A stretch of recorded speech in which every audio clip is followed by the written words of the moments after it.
Okay, and welcome to episode 133 of Killer POV. I'm one of your co-hosts, Rob G. from Blumhouse.com. Sitting with me, my co-host, Elric Kane. Mandate. What? We are on a mandate. Oh, are we? Well, That's right. We're about to double date later in the show. We're going to double date, but that is the end of the introductions. Becca is not with us, unfortunately. She has not given birth yet. That's coming next week, so stay tuned. Stay tuned. Elric's going to report straight from the emergency room. Yeah, and we're pretty, and we can. Full details. We were pretty sure there won't be a show next week, so we kind of wanted to do this one as a like a little placeholder. But there's also some stuff that's happened in the world that's. Well, there's no way in hell we could not do a show this week, considering who we lost. I probably would have just gone on the phone and called in myself to a show that wasn't even happening. By yourself and cried about Zulawski. Well, I will say I feel pretty special on the day after, one of my favorite filmmakers on earth dies, and people write things like "thinking of Elric Kane today." I got to say that's pretty amusing in its own way. But for those of you listening, unfortunately, the filmmaker behind the movie Possession, you may have heard Elric mention it a couple times in the last 132 episodes. Exactly. A few times. That director is gone, unfortunately. And it's very strange because, I think I've mentioned before, but I started his Facebook page, 5 years ago, when those all started cropping up, and a lot of them were just never started. Right. But that was, maybe 2 years before Possession came back into circulation with that print. So kind of no one was talking about it. And it maybe had 1,000 people or something in the world.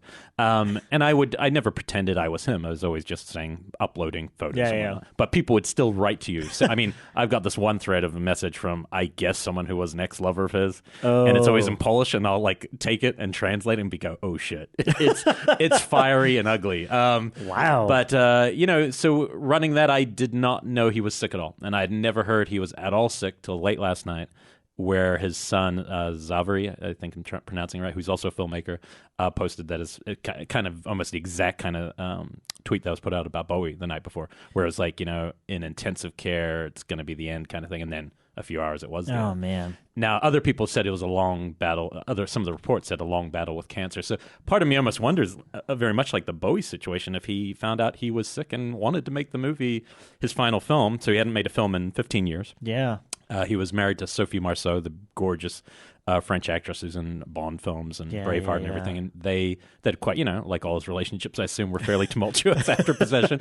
They had made maybe 4 or 5 of his later films together. And I think when that ended, I don't believe he made another film after their relationship ended. Right. And probably also helped him get movies financed because she was an international star. Right. And so he hasn't made a film in 15 years, wrote a lot of books that we can't read. They're all in French and Polish and have never been translated. So he was a novelist. He did really well. And then this interest in Possession that is really what, once they kind of remastered and the print got recirculated, an actual, the full cut, not this U.S. cut that had kind of cut it to ribbons. A lot of renewed interest in his work cropped up, some screenings in New York and places like that. And then this one company, Mondo Vision, is the one who really kind of elevated it because they've been going. They take a long time. Each time it's like a year to get one of these titles, and I wait for those and I wait on them. So it's really cool to see the renewed interest in his work and all the appreciation he's getting. That's why I'm proud to have spread the Possession gospel, which we'll talk about more later.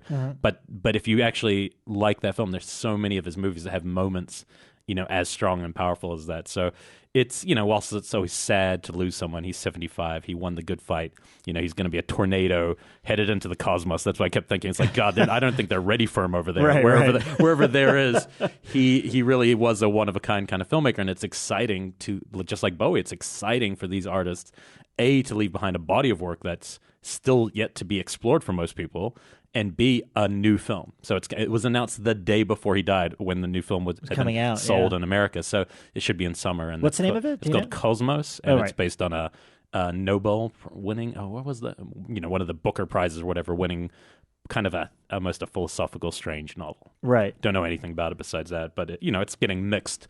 Like all his work, getting mixed reviews. So I am sad, but I'm also excited and happy and glad people are talking about his work. And you get past a certain age and you've won, in my opinion, anyway. Yeah, and we've got really good guests coming on to talk about it a little bit later. That very graciously made themselves available at the last minute, as we were debating doing a show tonight. But let's get through some of the stuff we've seen this week. I've got, I don't know, 1, 2, 3. I got like 4 titles. How many do you have? Yeah, about that. 3 All or right, 4. no, so let's go back and forth. That way, we can talk about it. So, number 1, let me start with my Dracula. I don't want to call it a phase, but I've noticed that with the exception of the classics like Bela Lugosi, the original Dracula. I love the Gary Oldman, Francis Ford Coppola, and a few scattered ones throughout. I'm actually not like a Dracula expert. I haven't seen a lot of them. I haven't seen a lot of the Lee ones. I've seen a few of them. But all of a sudden, I'm like, I'm really interested in Dracula, and I want to find some more movies. The 2 that I watched this week that kind of spurred this, and then I went on my personal Facebook and asked people, like, what are your favorite Dracula? Like, what cool Dracula movies are there? I'll probably ask it on our Killer POV page too, because I'm curious. The reason being is because Severin Films put out Count Dracula, the Jesse Franco one that Christopher Lee starred in, which good presentation. I liked it. I'm not really a Jess Franco fan, so I found that one a little on the boring side. Yeah. And also, the other Lee movie that I'm familiar with, I believe, is called Dracula, Prince of Darkness, which we showed. I think that's the first one. There was the first one that he did. Yeah, that one I like a lot. So this was kind of completely different. The best thing that this Count Dracula had, that was different from other interpretations is that Klaus Kinski is Renfield. So that's kind of wacky, but I mean, all his stuff is in a padded room. It's always Renfield. Yeah, in every movie. I mean, pretty much. So there's interesting things about it, but I didn't really dig it. And the main reason being is because it's such a beat for beat remake of Dracula. And that's the thing, is every time I've seen most Dracula movies, it just kind of tells the same story with Jonathan Harkin and the Renfield and all that. Yeah. So what really spurred me, even though I thought that was an okay movie and worth checking out on Blue, what really excited me was seeing Scream Factor's release of The Return of Count Yorga. Because I'm not familiar with the Count Yorga movies. I know Twilight Time put out the first one, which I've never seen. But I hear you don't need to see it. So I went straight to the second one, which is The Return of Count Yorga, and I loved it. It was really interesting, really unique. It's more modern. It doesn't retell the Dracula legend or anything like that. I'm not sure how the last one ended, but it's essentially like I guess it's like a school or a Catholic school or an orphanage or some deal like that. And the tornadoes or the winds of some storm bring back Count Yorga. He's in the castle next door or whatever.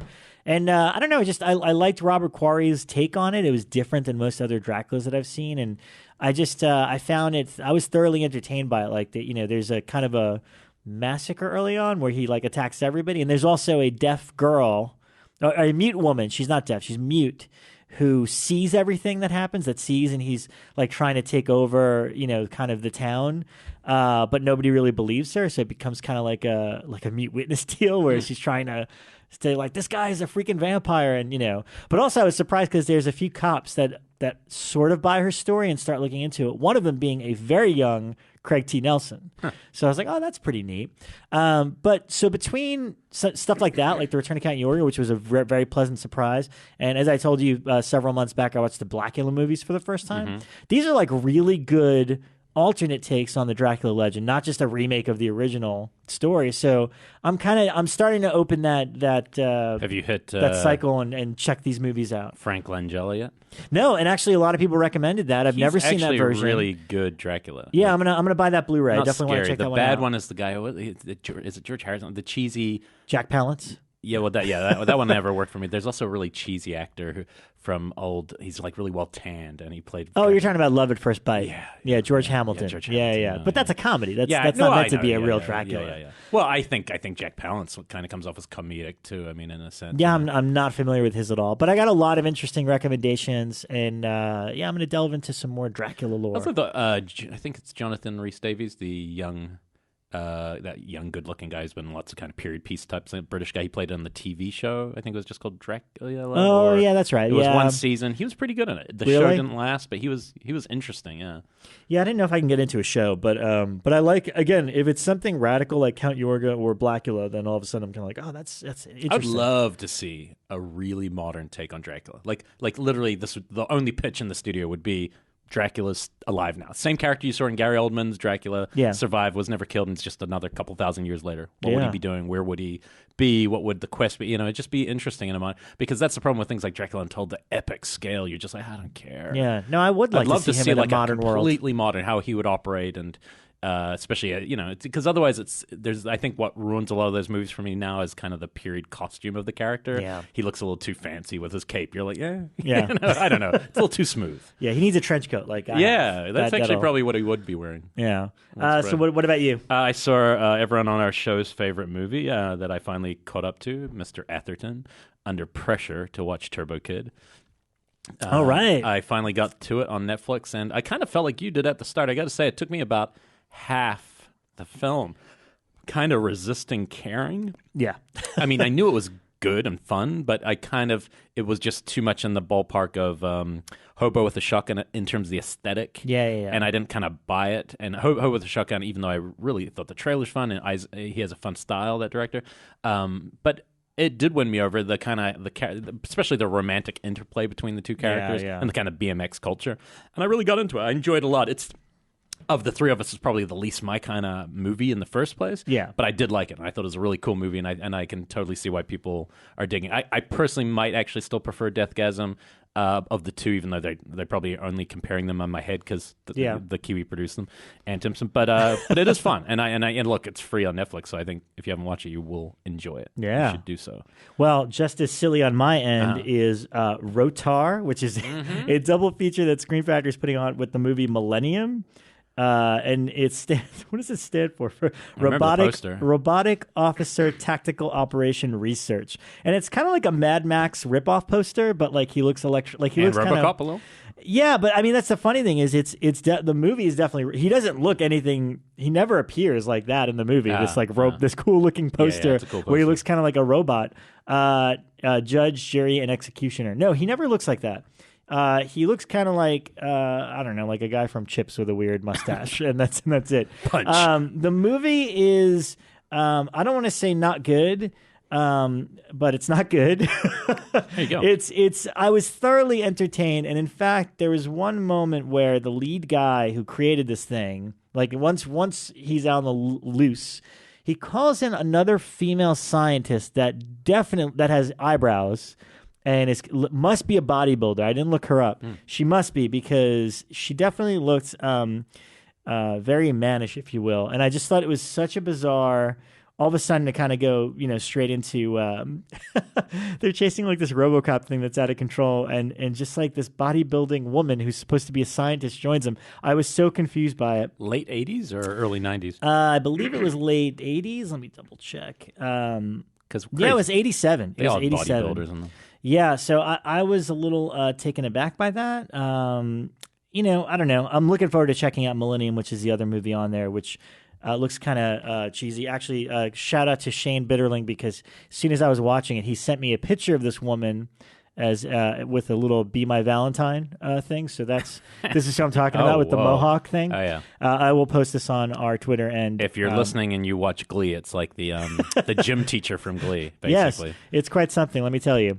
So anyway, what did you see?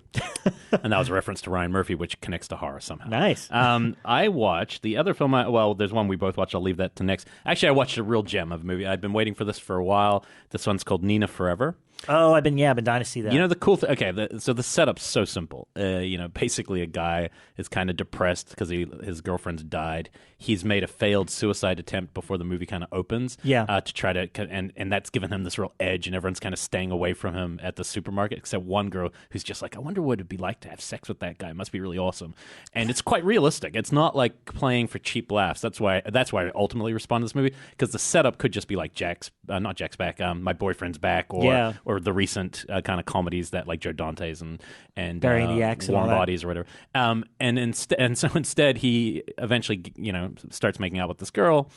They have sex in his bed, and while they're having sex the first time, blood kind of rushes, kind of like Hellraiser 2 in a way, with when she comes back from the dead and the mattress kind of fills and she comes back, but it's done in such a matter-of-fact way, and she's all kind of broken up and messed up and just kind of looks at them like, "Hi guys," but not in a cheap laugh. I think it's English or Irish, right? And so it's.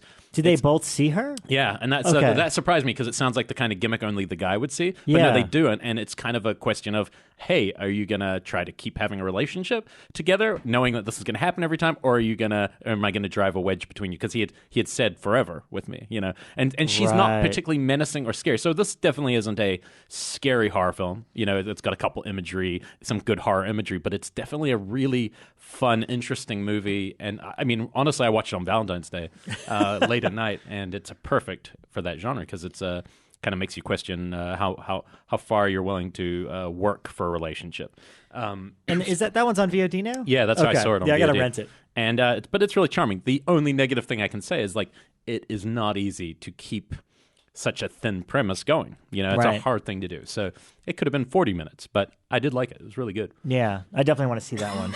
My last one before we talk about stuff that we've both seen, R.O.T.O.R, the UK company that's now doing US releases. Mm-hmm. They did a really great restoration and release for a movie I've never seen called What Have You Done to Solange? Oh yeah, big fan. You are a big fan. You've seen it. You know who Solange is?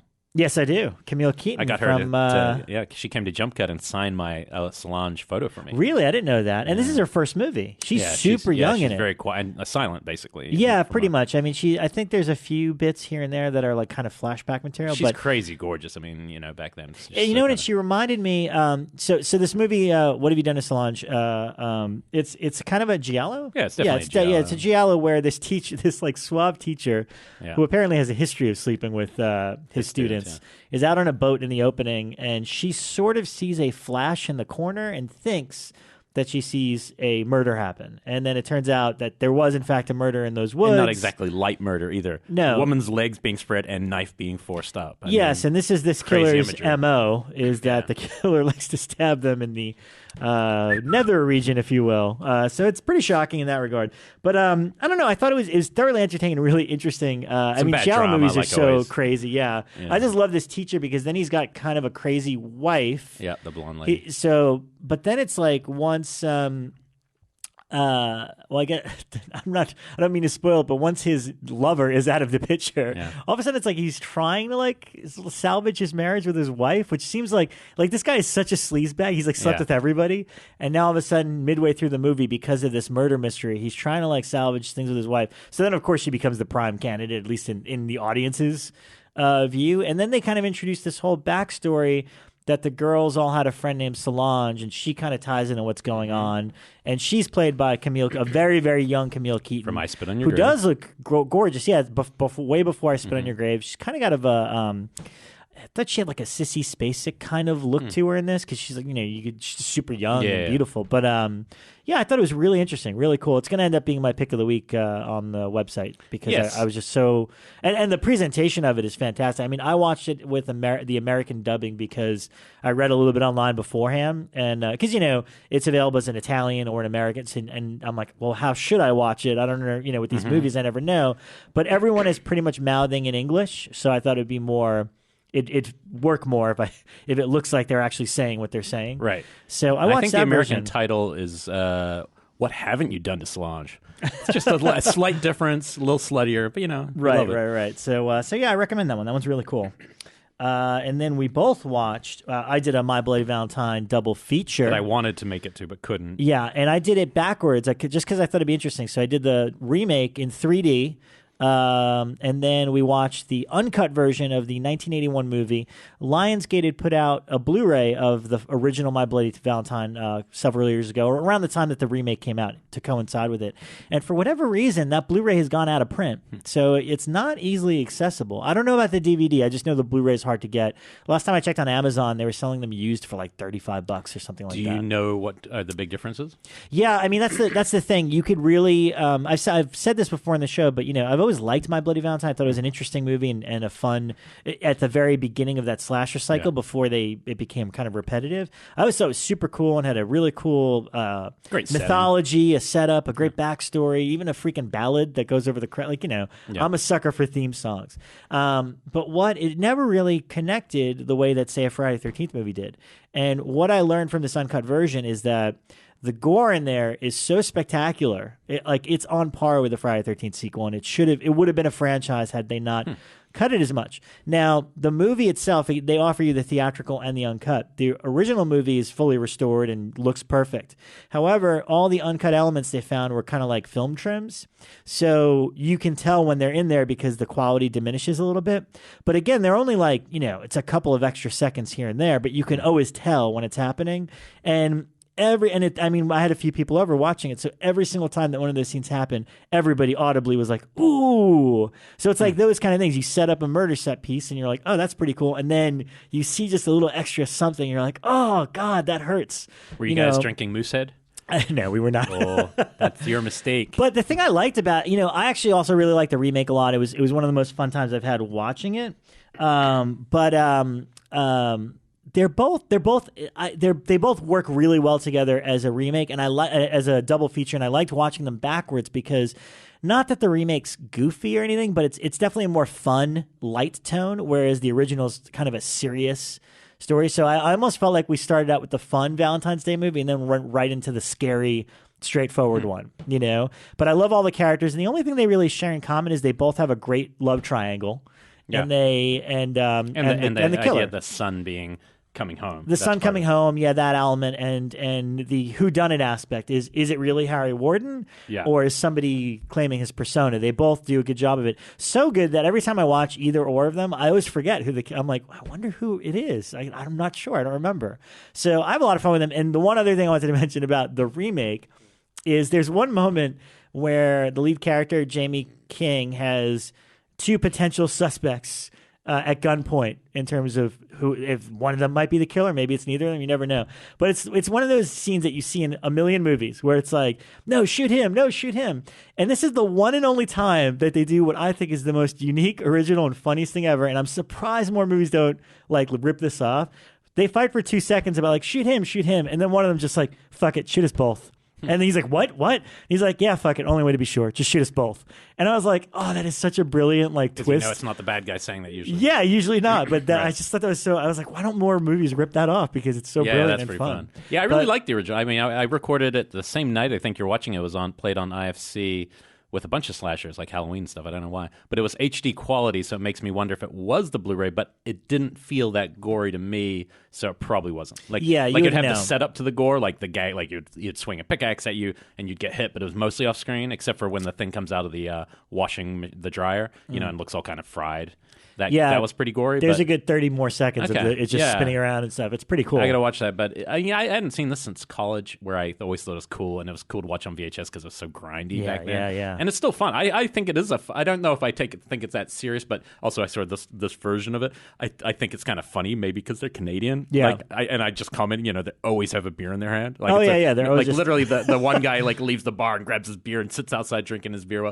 But I think what it really has going for it's nice to see an original setting that's not just, even though they're kind of like teens still, they maintain the typical teen kind of slasher thing, but put them in a working professional environment, which is fun. I feel like Friday the 13th could still try something like that. Like if people were coming to remodel the cabins, or something, just a different setup would be kind of cool. But I don't know. I think it's a cool movie. I think so that Blu-ray's too hard to get easily. I mean, I'm sure of you. I don't know. I've never. I just remember as soon as it went out of print, I was on the hunt for it, and I was able to find it pretty quickly. I mean, that's the version you got to see, is the uncut version of this thing.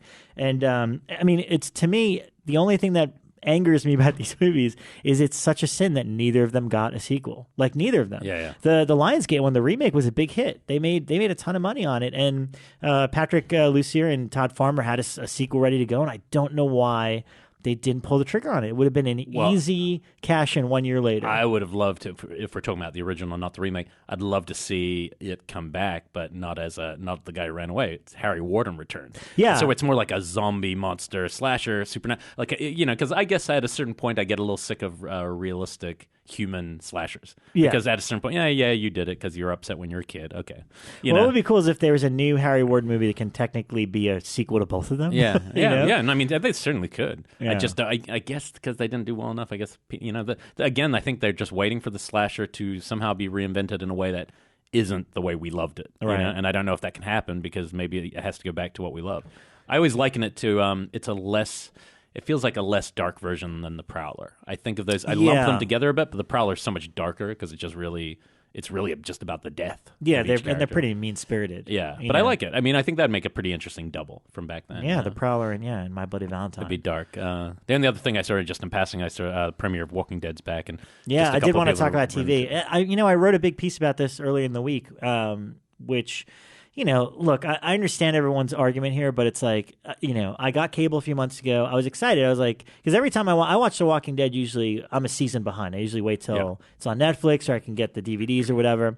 But I caught up just so I can watch. You're back. You mean you're here? Yeah, I'm here. Oh my gosh. Wait, but let me finish. I caught up so I could watch the episode that aired Sunday. Okay. And at about 5:30 p.m., 3.5 hours before it aired, somebody spoiled it for me online. And because it played where beforehand? In New York. Oh, so they do as play it was that much airing. earlier. Yeah, that's crazy. As Why it was airing. Well, this person, I forgive you. Don't worry. One of my New York friends, he's a huge fan of the comic book. He got very excited, so he posted the exact panel from the comic of an event that happens in the episode. But it's like a huge spoiler. So when I saw it, I was like, dude, what are you doing? I'm all caught up, and you ruined it you ruined the episode. And the thing is, I was talking to Andrew Cash about this, who's been a guest on our show and listens, and it's just I've never experienced this with a show before. Even if you're on top of it, if you stay away from social media, like that was on Instagram. I wasn't even looking on Facebook or Twitter or any of that stuff. It is impossible to avoid spoilers for this show. It's just impossible. Also because the pure number of people watching it. The pure number of people to watch it. And that's the thing. I understand it's a volume thing because then the other thing that I pointed out in my article this week is I thought the way that people report on it, like Entertainment Weekly and Hollywood Reporter, their articles are the titles and the way they report photos they post are really spoilerish. Yeah. And I looked at it and I'm like, 7:44. I was like, they posted this article an hour and a half before it actually aired. It's out of control. It is out of control. I do stay away on the day, but it's the only show I can think of that I watch, try to watch it right as it plays. Yeah. Because it's just, and I don't know, I just felt like the last couple seasons have been building. Now that you've caught up, it'll be interesting to talk about. For me, they've gotten to a place that it's a really interesting show. Rick's a really interesting character now. Right. And I thought, and this is a pretty strong episode. I mean, this was a bit, the coolest thing about this for horror fans, even if you don't like the show, the most interesting thing about the growth of The Walking Dead is seeing Greg Nicotero become a major storyteller of this generation. Going from being just the effects guy with Romero, he is a really good director. Yeah. His episodes are really strong. This had huge scale to it, huge use of practical effects. He blew things up, practically. That wasn't, even the fire, a lot of it's not CG he was talking about. So I just think that's really cool to see. And I think this season, from what I hear, this is the tip of the iceberg that we're going, it's going to get really and you know what? crazy That's the other thing. I mean, I ended up quitting the comics at around issue 50 because something so awful happened, which is already a variation of it happened on the show that I just threw the books aside. I was like, you know what? I've had enough. And the funny thing about this show, I have a love-hate relationship with The Walking Dead because on one hand, I like it because it's a fucking zombie show. I've never thought we'd have a zombie show every week. Done in a realistic way rather than just silly. Exactly. So it's kind of, that part's cool of it. But at the same time, every week there's at least one horrible human being of a character that if it borders on nihilism. It's just so nasty. Yeah. And I'm almost at the point where I'm we're 6 seasons in and it's never not going to be this way. So I'm always on the verge of I like watching it because it's a zombie show, but I also want to quit because it's just too mean. Well, and I think that nihilism's largely born out of there's still no goal in the show, right? Besides just living, you still don't know why you're living and and I don't know because I don't read the comic. Here's an even worse person that has a gang that's going to do horrible things to you and those survivors. And yet it's cool when people that's the problem. If suddenly Rick dies or something in the show, I wouldn't know what to do anymore, and I don't think I'd keep watching. That's probably my barometer. Like, Yeah. for, I don't know what to do now. Or, Yeah. or if they'd made him totally evil or something, So, I don't know where it goes. I don't read the comic, but I do think it's maturing, and I think it's surprising it can be as good as it is given how popular it is. I think that's the surprising part because, you would think they would kind of dumb it down for such a big audience, and they don't. But I know a lot of you listeners probably don't like it, and that's fine too. I don't know why I do so much, but X-Files. Did you see the new one? I did. I thought it was okay. Maybe I was pretty disappointed this week. I think really there's one great episode out of the 4 that there's been. Yeah, I mean, I kind of liked the first couple, but the third one was by far the best. I liked the young character. I liked the week. redhead girl from 6 Feet Under. I thought that she was fun. Like, it was something different about it. Yeah, you know what? I thought that was the idea of having younger doppelgangers with them. Yeah, I thought that idea in theory was good, but I didn't think it worked. Because it was the story that was a little political on the nose and a little too much, and almost like, I don't know about this X-Files? one. Like, I don't know if that's why I felt the last episode were so funny and light. I'm like, just stick with that. Yeah. I think that's what you guys do now. And this is, it's 6, so it's like, come on, give us 6 amazing episodes. And we only get we only have one more left, and we'll see how that goes. But I mean, I think it was worth it for it coming back just for that third episode. But ratings have been good, right? Ratings have been the best they've no ever matter had. What, it's gonna get renewed. They're probably going to get another season or another 6 or whatever it is. Yeah, okay. I don't think they should do 6. I think they should do like 10 or something. It's just too short. Do a 10, miniseries and actually have an arc. Figure it out. Yeah, like other shows. I mean, they're going to connect the first and last, but who cares? Yeah, nobody cares about that. Yeah. And lastly, TV-wise, I am all caught up on Bates Motel because that's coming back in March with season 4. I don't know. It's a weird show. I mean, of course, I'm biased because I love Norman Bates and the psycho mythology and stuff, and I think there's interesting things about it. Mm-hmm. This last season, like, it's really the weirdest stuff is obviously the family dynamic. Did you watch season 3? I might have started it. I definitely watched the first 2, and then I kind of it's on Netflix now. And that's why I was like, oh, the new season's starting. Let me catch up and see what the story is. It's a very complicated relationship with Norma's brother Caleb, who is technically Dylan's father. Oh, that's right. That's right. So the way that they kind of play that out is interesting. Okay. Because it's a pretty taboo subject to get me to kind of be like all right with it, if that makes any sense. But at this point, the way they ended the 3rd season, it's kind of like, and I think the plan is to only do 5. So I hope that these last 2 seasons will be exciting because, they always spread it out between, there's always the interesting family dynamic drama stuff, but then they always do some sort of side story with like, the drug trade or that stuff's usually rubbish to me. Villains or whatever. So now that there's only 2 seasons left, I hope that we're now focused fully on Norman kind of becoming the Norman we know. And then I can do my series where it's just like the Twilight Zone and people check into the motel and weird shit happens. Yep. Way there better. You go. So we are going to be joined in a second by, well, basically we found out about Zulawski this morning, and we were not sure if we were going to even do a show, and we definitely stated we wanted to talk about possession a little bit, but also, we have friends Kevin Kolsch and Dennis Widmyer who made Starry Eyes and have another couple interesting projects in the pipes, and they are obviously very influenced by possession too, and I thought it'd be fun to talk to a couple people who are touched in the same way as I was by that octopus fucker. so with no further ado, ich bin ein German Brewer, Kevin Kolsch und Dennis Widmyer. Yeah? Don't use a V's. We are back. Are we actually on? Okay, we are back with some German brewers. We found them in the parking lot of McLeod's next door. Kolsch and Widmyer. Why is there just a random bar on this factory side street? That's a good question. I think they asked, why is there a random geek podcast place next to us? So these are 2 individuals we have had many moons ago. It must be like 100 episodes ago now, right? It's probably a while. Come on, you're remembering everything. Oh, no, like 80? That long 10 ago. maybe. Do you know which episode you're on? I'm I don't not that remember. big a fan. I don't know the number now, but I was. What number are you? Into the mic. What episode are you up to now? This is 133. But I'll look it up later. But whatever. Okay, I think it was about the point being, these guys were 80 on. episodes. They were a while ago. But we found out we didn't really know fully that Dennis was already a listener. So we've just been grilling Dennis about like why he listened to the show and what he liked about it. Yes. Yeah. So Dennis, more of that, please. Because we don't believe that anyone listens. Was it weird when you were actually on it? I was lying about that earlier. Oh. No, I'm kidding. Stroking our egos before they came on. No, you had a really good episode about Psycho, and I actually read the book after Stephen I heard Urbello. That was a great interview. Just because his Hitchcock stories were amazing. Yeah. They were incredible. No, and just I just like hearing people talk about films. I mean, like whenever I listen to the show, I literally write down suggestions of stuff that you guys are talking about. out. Like I still want to see Rivals, that 1976 film that you talked about. Do you have one, like, is there one film that you have seen from the recommendations that blew you away? No. Okay. Not that it would blow me away, but just Dennis, that. please quiet. Kevin, say anything nice. Well, yeah, I never listened to the show. Okay, so- well, that, But he doesn't listen to podcasts. these so. guys are going to go on the movie cruise. This show's over. You guys go to the movie cruise. He listens when he's at my place, Okay. and I have it on, and then we listen. We're driving to like a meeting somewhere in Santa Monica. We're in the car for an hour, then we listen. So, I see. yeah. Now, Starry Eyes had just come out.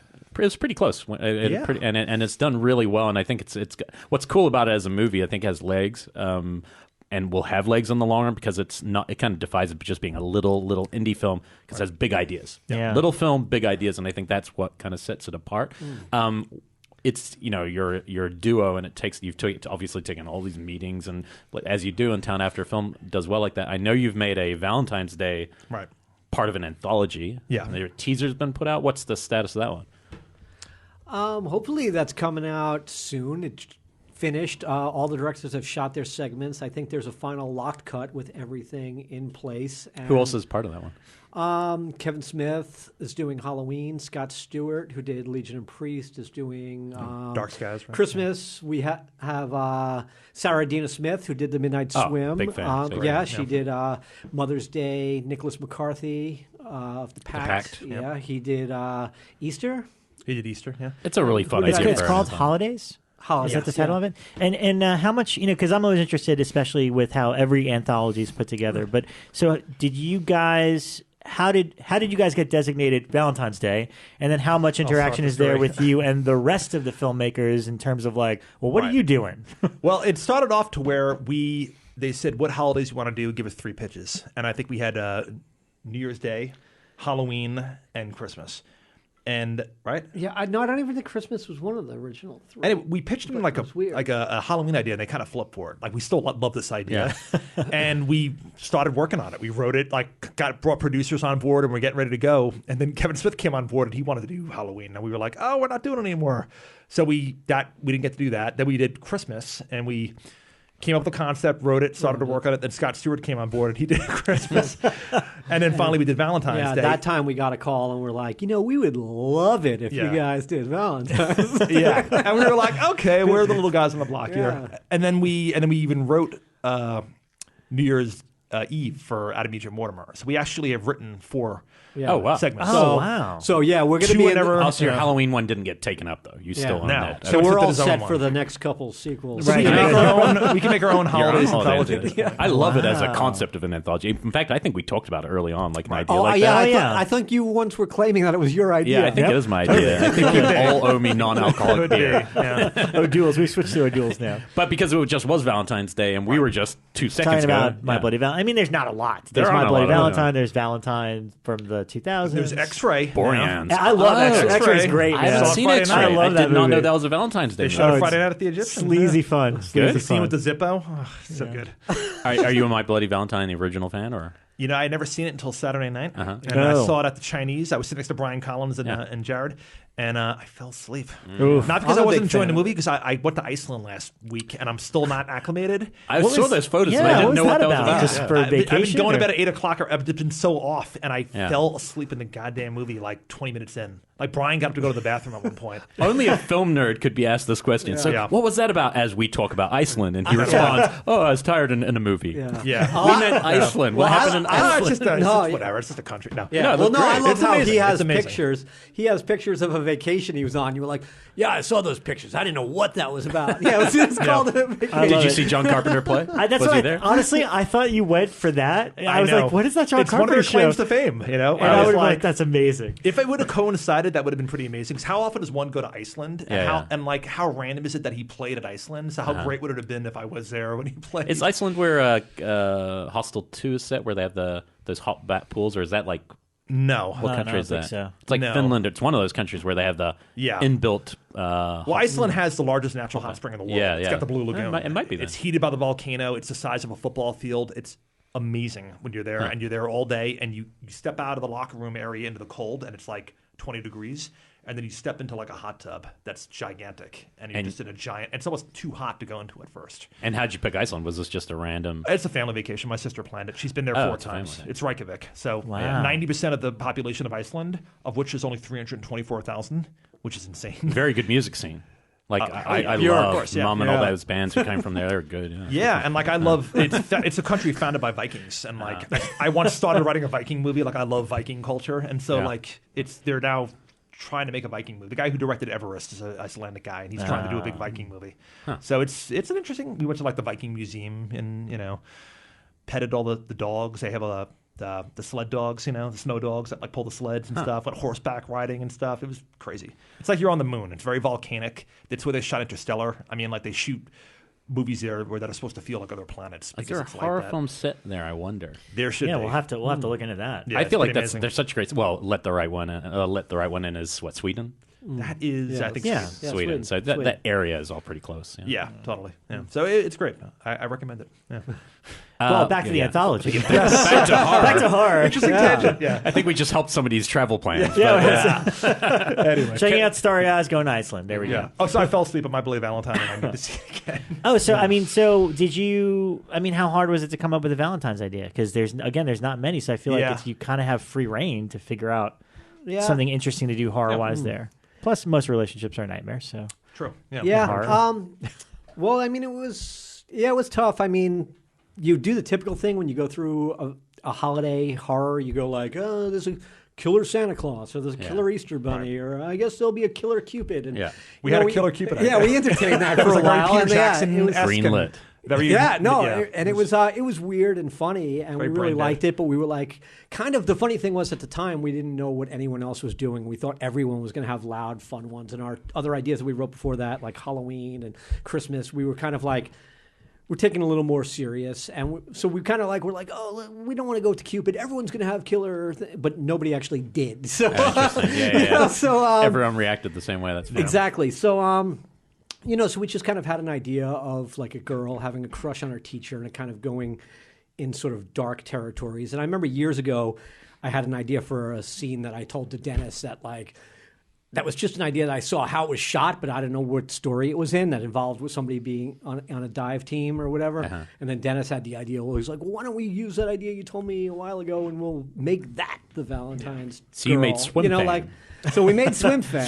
Congratulations. Exactly. And I would do that for real. And so, so it was kind of like it was taking a core idea and then kind of digging into the well of some kind of like orphaned ideas we had, and we kind of put this together. Were you consciously thinking about like your brand in a sense of like having made a very serious and kind of scary and kind of intense horror film, like continuing that, or were you thinking about going more comic and changing what you're known for? Well, I mean, that was the part of what I was saying about where it was like the Cupid idea was kind of like, I mean, it wasn't just that we were like, everyone's going to do a killer Santa, Easter Bunny, whatever. It was also just the idea of, partly wanting to keep to, because I mean, it's the next thing we're doing after Starry Eyes, even though it's not a feature. Whatever. It's the next thing people are going to see out of us, and we wanted to come up with an idea that kind of fit a little more in the same wheelhouse as Starry Eyes. Yeah. So we actually went away from silly, and we went more towards like dark and psychological, and like aesthetically, it looks a lot more poppy. Like I think it's just some stills. I haven't seen the teaser, but it looks nice. Travis said it looks like a Juji Fruit commercial or something, and we were like, it's very colorful and poppy, like the very primary colors and stuff. So is that holiday? Yeah. Like when you think about it. When you go into Target, I always judge everything by Target's color palette for each season. You go in and it's just pops. But the funny thing is, it's like even this still has some humor in it, as did like Starry Eyes or whatever. But it seems like everything you start off, even when we write the script, we write things thinking they're way more light than they are, and they have way more humor in them than they are. And then I guess just as you're going and the makeup effects and the way that some of the actors translate things, you look and you go, oh, looks like we made a real dark movie. We're just goofballs, but I don't know what happened. It happened again. God damn it. Yeah. Wow. Yeah. Well, I wanted to go back a little bit before this, because obviously when you guys were on the last time, Starry Eyes was just coming out, VOD. Yeah. And then I think, for a lot of people that listen to the show, the big deal is Netflix, obviously. Right. When something pops on Netflix, then everybody discovers it. So we heard from a lot of people that really appreciated your last appearance and then seeing it on Netflix. The thing is, I'm curious a few things in terms of like what what the movie did for you, especially when it popped up on Netflix. Because now it's not like this worldwide thing that opened like a Saw movie or something, but there's a strong enough, Netflix is huge. It's the hugest way to watch movies now. So a lot of people saw it and talked about it. So I'm wondering like what changes you noticed from that, because if anything, the cool stuff to stem out of it is the fact that, you've got T-shirt designs that like the Cavity Colors guys did, and like Waxworks did an awesome vinyl release. So it's like at least you got like those cool, what I refer to as nerdy stuff. I mean, and I'm the nerd that they're targeting. It's cool that it's got the cult merchandise with it. So what did you guys kind of get out of it when it premiered on Netflix? Yeah, I mean, even before Netflix, it had a good festival run. It had like an 8-month festival run, which nowadays for independent filmmakers is your theatrical run, pretty much. Yeah. Because the irony is that when it finally came out legitimately in the theaters, it played Cinefamily one night. That's it. We had the Beyond Fest screening at the Egyptian, which was great. It played New York for 5 days, and we talked to someone that was there opening night. He said there was like 5 people there. So, and then it played a couple like random cities in the States. It's almost like we probably lost money on. Who put it out? IFC Midnight or something else? No, MPI's Dark Sky Films. Oh, Dark Sky. Yeah, good. And they're great. They did a great job, and you have to do it. And it was actually good to do day and date because it made the iTunes sexier, because now it goes in a special category on iTunes. You hit number 1 there, right? At one point? Number 2. I think we got number 2. We got screwed by... We don't remember. Yeah, I think The Shining or something got re-released. Like As Above, So Far Below or something. Like just had a really good week, Yeah. Wow. So it was that, and so basically it had a long festival run, which really helped it. So... but then Netflix, you're right, definitely opens up like a ton of doors. It's like you have this like nuanced sort of like feedback and review that you get from festivals, and then when you hit Netflix, it's either the greatest film in the world or the shittiest film in the world. There's no in between. Well, that's what it helped do. Netflix was it like brought it to people that weren't going to just like the festival crowd that was just going to go greatest movie ever or hype it up. That's where suddenly you got reviews where you were like reading Netflix and going, I guess some people don't like our movies. Do the rabbit hole? Do you go down that rabbit hole of reading them? Oh, sometimes. But I enjoy them. I mean, I'm not like I don't. He gets get, into like, it more than I do. He reads the IMDb like discussion boards. I'm like, don't do that. No, because some people come up with some really clever, witty things. Like I think one of my favorite reviews was somebody said, maybe if they had a third director, this movie could have made some sense. I love that. Oh, God. I was impressed by Eric England retweeting all the anti-contracted ones, because some of them are genuinely quite funny. The way people are affected by movies. He's a good sport about and it. It's a new era that we always talk about it, because you have nothing invested in movies anymore. So because you haven't paid $5 for it at the video store, you haven't even gone to Redbox for the most part. So these people are seeing it for free. They can say anything the fuck they want, and they don't really care. But if they liked it means you've really done something. Was it mostly positive on that front? Oh yeah, no, totally. Yeah. And as far as like what it did for our career, it's life changing. I mean, like we had a year of going on like over 100 meetings at all the major studios, every company you could think of, and every time we went in, you could tell when someone's BSing or they're sincere. And most of the time, it was people that just, even if they didn't get the film or it wasn't their cup of tea, they thought there was something cool about the film. Like we constructed the film to basically be a director's reel. We didn't overly, complicate it with a hardcore plot. It was very simple. Person selling their soul type story. We did that on purpose so people could kind of get past that and then look at the style of the film, the aesthetic of the film, the tone of the film, the theme of the film, the atmosphere of the film, the makeup, the way LA felt apocalyptic. Like we knew sort of where we were putting our resources in the film because we didn't have a lot of money for the film. So at the end of the day, we wanted to walk away with something that sort of felt like a director's reel. Like if you give us more money, we could do more of this stuff. And by the way, we're writers. We've written like 20 specs. So if you actually give us some money and some time, we'll actually give you something even better than this. Have most of the meetings been purely as directors, or are you actually finding people interested in you as a writing team just to write for them?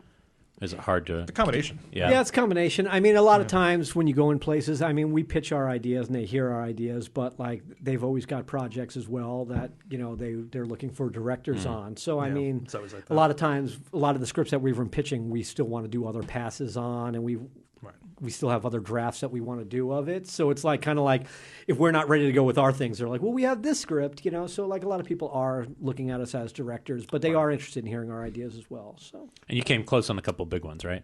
Yeah, the Leatherface movie that Millennium made. Yeah, we were like, I think up until for like at least a week, the guys, and then they brought on way better guys than us. Yeah. Well, I wouldn't say I that. don't know about that. I don't know. But French you know, extremism, we were talking about that recently. Yeah. Well, we bow down to inside, so Yeah. love that film. So yeah. So then what was the other one? But shame Hollywood didn't work out for you guys. Sorry. Yeah. Yeah, I know. I guess there's no remake or sequel in your future. Actually, these guys are doing What? They're doing a Mama 2. Why are they here? Why are you here? If you How do you have time for us? Yeah. I don't know if we have any time for anything right now. So how does that work? Like once you, I mean, as much as you guys can tell, obviously, don't tell us anything that you're not allowed to say. But we were talking to David Bruckner too a couple weeks ago, and it is so fascinating to hear. Especially with big franchises, even though that one's a burgeoning franchise because there hasn't been a sequel, but it was a big movie, big producer behind it. Did really well. How do you get to that level? Was it something you pitched, or was it something pitched to you? And Well, you saw Starry Eyes. It goes down a lot like that. So you had to go down there. It was a Friday night. The fire was roaring in the mantle. Guillermo just said, "Come here, my darling." No, we were working with one of the producers, Russ Ackerman, on a different script that was like a Michael Crichton sci-fi type thing. It was kind of cool. We were into, and we really liked it a lot. And that didn't work out, but he liked our ideas a lot, and we got to have a lot of exposure with him through working on that. And then just sort of randomly one day, we were on the phone with him, and he was like, "What about Mama 2?" And we were like, "You're doing a Mama?" Like, we didn't even know, you know? And we were like, "That's intriguing. That's a good movie. Okay." Yeah. And it felt odd that he was even saying that to us. Like, what about a Mama 2? And we were like, it just felt big. And we were like, he's thinking of something that big? Because, the first movie made like over $75 million domestic, I think. Yeah, and it felt like a big movie. It felt like and it was a first-time filmmaker, though, so we were like, okay. So they had a script at that point. They sent us a script, and it was damn good. It was Neil Cross wrote it. Neil Cross, who did Luther. And we read it. And we're like, a new story, or like, is it just continuation of that movie? Like, is it what? If you're allowed to say, I don't know. Story. I don't know what we're allowed to say. New story, and then we came on board, and now we're doing a little bit of both. We're continuing it. What's so great about it is that it's sort of like stands on its own, but it could also be a sequel, which is kind of great. It's like you see something like Aliens, and you're like, it continues from the first movie, which is so great, but it's its own thing. Yeah. And I love when movies are able to do that. So it's not its own standalone thing, but it is. But it also completely acknowledges the first film, and it evolves events from the first film. It continues the story, which is so cool. Will your psychiatrist go out in the middle of the night with just a flashlight? I was like, come on, guys. Yeah. But you know what I saw recently? I'd never seen the short before. Short's great. And I loved it so much. I only saw it for the first time. Did you ever watch the tests that they did, the makeup tests? Yeah. I know, it's mind-blowing. And so I'm assuming, knowing what kind of guys you are, that you guys will be trying to bring it a little old school with the effects as much as you're allowed.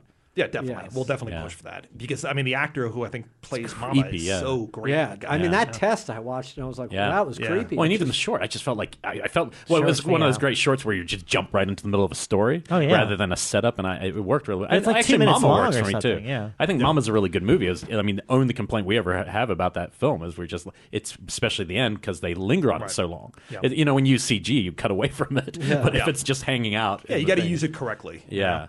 But we're excited about it for real. Yeah. I'm starting to realize this through what we have now. The franchise definitely has legs, and there's a lot you could do with it. Yeah. It's a really interesting mythology that they haven't really delved too far into, that we're getting into, which is. So you're going to almost like a TV show, kind of create a bit of a Bible for them going forward, like a bit of almost like a show Bible for the character. A little bit. Yeah. The first movie doesn't dive too much into mythology, right? And us now making a sequel, and clearly they're trying to start a franchise out of this. Mm-hmm. So, we did enter in a whole bunch of new things about Mama's history and sort of the rules of her and whatnot. Yeah. So yeah. Cool. That's exciting. For it. So that's definitely the next thing? Yeah, and we're also working on Exorcism Diaries for Summit and Lionsgate. So that's a rewrite that we're doing right now that we're also going to direct. So that's in the phase right now where we turned in the script, they're happy with it. Now we're getting notes, and we're going through the whole process of the notes. Is that already a franchise? No, Exorcism. What was the? No, it's the movie. It's the story that actually it's the first exorcism in the U.S. So it's the 1949 story of Roland Doe. That was a pseudonym, and it's the actual exorcism that inspired the movie The Exorcist. So Freak had actually read the diaries that this Father Baldwin he kept like a journal of the exorcism that happened, and that was the inspiration for William Peter Blatty to write the book, and then and that's where it all came from. So this actual movie looks at the story that inspired all of that. So almost horror biopic-ish? No, it's a modern day kid who realizes he has a lineage. He's connected to it. I don't want to say too much. Okay, so it's a modern day film. Gotcha. Yeah, okay. but then it goes into flashbacks, and you kind of see how the whole thing started, and it's definitely like a shot in the arm of the exorcism subgenre. So Yeah, that would always be my question, especially after I think it was Scott Derrickson's last one. Oh, it just felt like Emily Rose? that. Well, No, actually, not that one. Oh, Deliver Us from Evil. That one yeah, just. yeah. I mean, part of that was the bigness of the scale of the kind of movie it was. I just didn't connect to it, Yeah. But also, I think it's like waning in, say, Catholicism. Yeah, a lot of the power of religion, the power of Christ compelling you is weakened. Which, if anything, that could be the thing to seize on. Right. Like if you're making a new film about the devil possessing people in Catholicism, people don't really believe like they used to. That could be an interesting thing to empower. We're kind of getting that's something that we got. I give this shit away every week. I know. I created your anthology. You did. Purge 2 owes me back tax. Yeah. Well, you know what it is? The root of it is that the movie has to work even without the horror. Right. So with Starry Eyes, we always tell producers when we go on meetings that that doesn't need to be a horror film. Yeah. It's about a girl who hates her body, who lacks integrity, who has no friends, who basically is just looking to make it, and that could really be any genre. That could be a romantic comedy with a girl trying to get ahead. Indie drama. Oh, trust me. I mean, a lot of those people on Netflix point out that it's not a horror movie for the first hour. But we did that on purpose, So because we don't always want to direct horror films, Yeah. So something like The Exorcism Diaries is that at the root of it, it's a really, really good story about this family that's kind of crumbling and this girl dealing with drug addiction, and like it's heavy, and I like that because at the end of the day, if that works alone, I'm happy, There's a good book to check out in that realm called A Head Full of Ghosts. I read it. I love it. And it kind of has Paul that. Tremblay. It's one of the best books I read last Yeah, year. it's really good. Have you What's read it called that? again? A Head Full of Ghosts. You'd like it. He's got a new book coming out, which sounds like Picking Hanger Rock. Oh, It's cool. like I'm getting an advanced copy of it. I'm like, ooh, I would love to adapt something like that. Yeah, it's like a young girl, a youngish girl who runs a horror blog, and she's being interviewed by a best-selling author to write a kind of biography on her because she was the youngest child in a reality TV series that shot at her house about her older sister being possessed, and it keeps threading, basically walking the line of was it all an act so they could make some money off a reality show, or was she really possessed? Yeah. And they leave it nice and blurred, from us the whole thing. And it's such a dark psychology to that book where there's like the older sister wakes her up in the middle of the night and she's like, I'm going to cut your tongue out. And it's all this stuff where you're just like, ugh. Yeah. And it's told so well from the perspective of the 8 or the 6-year-old girl, where the writer gets into her head so perfectly that you just fear for everything. Yeah. Because at the end of the day, you fear for her family just falling apart. Like when the father starts to lose it at the dinner table and turns to religion. Well, and the power of belief, like even if you're pretending to believe, and then it takes. It's just a really entertaining book too. Love the book, love it. But it just it reminds me a little. He's good, and that guy's got a handful of books too. I haven't read anything else yet. Yeah, I run a website as my day job called Lit Reactor, and he actually taught a horror class for us. He's taught a few where it's him and 3 other authors, and they teach a whole class about how to write horror fiction. Huh. And I knew of his name, but I didn't know he was such a good writer. And then I read him, and now I'm like honored to have had the guy teach for us. Wow. And I'm like, now I want to go back and read his other stuff. How far along this gravy train of Hollywood that you guys are riding? When can you quit your day job? Will it be after Mama 2? Will it be after the second one, or is it 3 films down? Never quit your day job. I don't have a day job. Oh yeah, you already did it. You already made it. I'm skating on thin ice. That's just called being a bum. It's called budget dwindling. Yeah. It's called borrowing from him. Yeah. It's called having a spouse that's married. That's got a employed. gig. Okay, yeah, good. Here's to that. You make everybody sick. Cheers to the breadwinner. So obviously we mentioned at the top of the show, and I think it's really fun that our listeners are worried about Elric right now. Yeah. I got more like condolences today than Zulawski's own son. I think. Yeah, everybody. He's your favorite filmmaker. That's good. No, everybody I saw on Facebook that was like mentioning it, like R.I.P. Andrzej Zulawski. They were like, "I'm thinking of you today, Elric." Yeah. Well, I think actually to start, this is what it is favorite filmmaker is so objective. I think what it was is that no one really knew his work, and Possession kind of then got rediscovered. But what it is like I think about the power that one film can have over you in your life. And the power of like a video store. Like without a video store, I wouldn't have discovered Possession. And it was a very specific video store in New Zealand that had like all, kind of like cinephile, something very kind of snobbish categories. And then this really abrasive guy who I got to know over the years, who's a filmmaker in New Zealand. I hope somebody will point out that I mentioned him, Campbell Walker in New Zealand. He's, he'd always want to push the really sadistic stuff or the sexual stuff or stuff that long takes that should bore any human into depression. But I remember looking at that cover and going, oh, it's, Sam Neill, I'm into horror. Yeah, right. But it was in like the art house section, not the horror section. How old are you at this point? This wasn't, probably 19, Which cover 20. was it? The back? It was him holding her, the other actress bloodied at Sam Neill. It's an international cover. Okay. It was a VHS, but it was the full version. So I never got to even see to this day, I've never seen the truncated, bad effect American version, and I really want to. When Mondo last year was putting, I don't know if you saw this on the extra, when Mondo was trying to release that to get a good version to release, and at the last minute they're like, you know what, we're not even going to justify that bullshit print by putting on here, but we are. They promised eventually to get a link to it where you could watch it, because it did have some weird effect stuff, like people's eyes glowing in really goofy ways.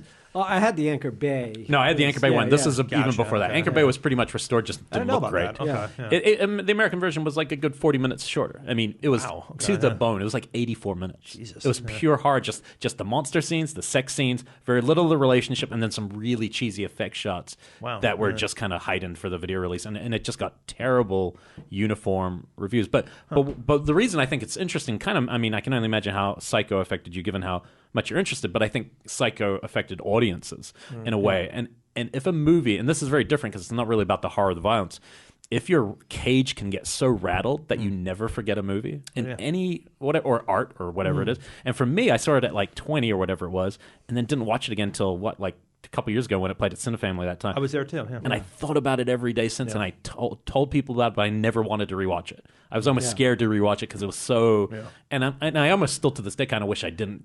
But I'm glad, you see something different every time. I have a similar. You have to rewatch it. Yeah, no, I have a similar story. The first time I saw Possession was on that DVD, and it was on the double feature, the Anchor Bay double feature DVD with Shock. Which I got because I was a Mario Bava fan. I had never seen Possession, never heard of Possession. And I was just watching it one night thinking it was going to be another, like, Fade to Black or whatever that you get on these these double feature discs, like another 80s horror movie, And I was like, okay, let me check this out. 1981 or whatever. Yeah, it's 81, yeah. Yeah, so I'm like, okay, another 80s horror movie. And I start watching it just thinking I'm going to see, like I said, like a Fade to Black or something. And I start watching this movie, and anybody that's seen Possession knows that, like, it doesn't take long to realize that, like, this isn't your grandmother's 80s horror movie. You're in that cafe in the first 10 minutes with the camera circling around, tearing up every table. Exactly. So I started watching it, and, like, right away I was like, what am I watching? This is amazing. Like, I thought I was just watching an 80s horror movie. I'm seeing this totally great special thing. And then after it was over, the next time I watched it, I was bringing it over to a friend's house to watch it with him, and I was sitting down, and I was almost scared to press play because I was going like, I must have like dozed off during it, and like this must be like some half like fever dream fractioned movie thing. Like, I really didn't see the movie that I thought I saw, did I? Like, it couldn't have. That movie doesn't exist. Like, people don't make movies like that, like. And they don't. So like, they don't. So I sat down and I was showing my friend, and I'm like telling him, oh, this is the craziest movie, you got to watch it. And I'm hitting play, and like you, I'm going like, I don't know if I should rewatch this movie because I don't know if it's going to be this thing that I think it is. And showing it to people feels these kind of movies that, and it's not just that movie. I think it's any movie you see like that personally rattles you a bit, but you just fall in love with it somehow, and then it feels weird to share it. I almost didn't want anyone to ever find out about that movie. And then when it came back in a big way, you kind of have to just embrace, and that's awesome. But there's a part of me that felt like it was like it was somehow yours, and that's so bizarre. It's totally, I agree. I mean, because there's been a revival of it recently. That people have been showing the Zulawski retrospect and showing a lot of his films on, But it was like when I first saw that on that double feature disc, I didn't know anybody else that knew this movie. Like I said, I thought I was just watching another 80s horror movie when I popped it in, and I was like, I thought I was clued into something special. And it's like, and then you find yourself in that dilemma that you are with anything special, where you go, I want to keep this for myself because I got something special.